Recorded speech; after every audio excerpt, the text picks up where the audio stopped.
কিংবদন্তি সুরসাধক ওস্তাদ আলাউদ্দিন খাঁর সৃষ্টি প্রজন্ম থেকে প্রজন্মে ছড়িয়ে পড়ুক।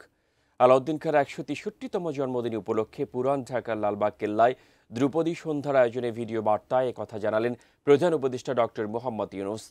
সেই সাথে বলেন, বাংলাদেশের ইতিহাসের ধারক সকল ঐতিহ্যকে সংরক্ষণের বদ্ধপরিকর সরকার।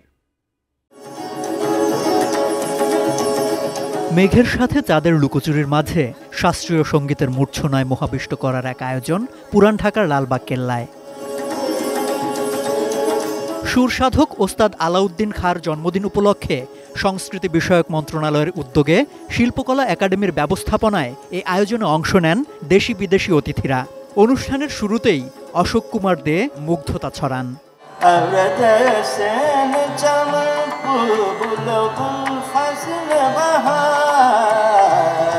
অন্তর্বর্তী সরকারের প্রধান উপদেষ্টা ডক্টর মোহাম্মদ ইউনূস শুভেচ্ছা বার্তায় জানান, এমন আয়োজন অব্যাহত থাকবে। সম্প্রীতির দেশে সৌহার্দ্যর বন্ধন অটুট থাকার প্রত্যয় জানিয়ে তিনি বলেন, বাংলাদেশের ইতিহাস সংরক্ষণে সচেষ্ট সরকার। তিনি শুধু একজন সঙ্গীতজ্ঞ নন, তিনি ছিলেন এক আদর্শ শিক্ষক, যার হাতে গড়ে উঠেছেন রবিশঙ্কর, আলী আকবর খাঁ, বাহাদুর খাঁ সহ বহু কিংবদন্তি সঙ্গীত সাধক।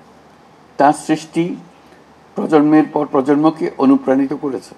আমাদের সংস্কৃতির যারা কিংবদন্তি ব্যক্তিত্ব আছেন, তাদের মূল্যায়ন, স্মরণ ও তাদের সৃষ্টিকে উদযাপনের মধ্য দিয়েই আমাদের জাতিগত পরিচয় ও সংস্কৃতি পৃথিবীর বুকে টিকে থাকবে হাজার বছর। পরে সার্বিক আয়োজনের বিষয়ে জানান সংস্কৃতি উপদেষ্টা। ধ্রুপদী সন্ধ্যার মূর্ছনার সময়েও ইসরায়েলি বর্বরতার বিরুদ্ধে মানবতার জয়গানের উপর গুরুত্বারোপ করে গাজা অভিমুখে রওনা হওয়ার পর বিভিন্ন দেশের আটক স্বেচ্ছাসেবীদের মুক্তির দাবি জানান সরকারের আরও দুই উপদেষ্টা। সঙ্গীত সন্ধ্যা আমরা যেরকম উপভোগ করব, একই সাথে প্যালেস্টাইনের মানুষদের জন্য সব সময় আমরা তাদের পাশে থাকব, যেখানেই আমরা চাই না কেন এই আগ্রাসনের প্রতিবাদ করব। আমরা গাজাবাসীদের প্রতি সংহতি জানাচ্ছি আজকের এই অনুষ্ঠান থেকে।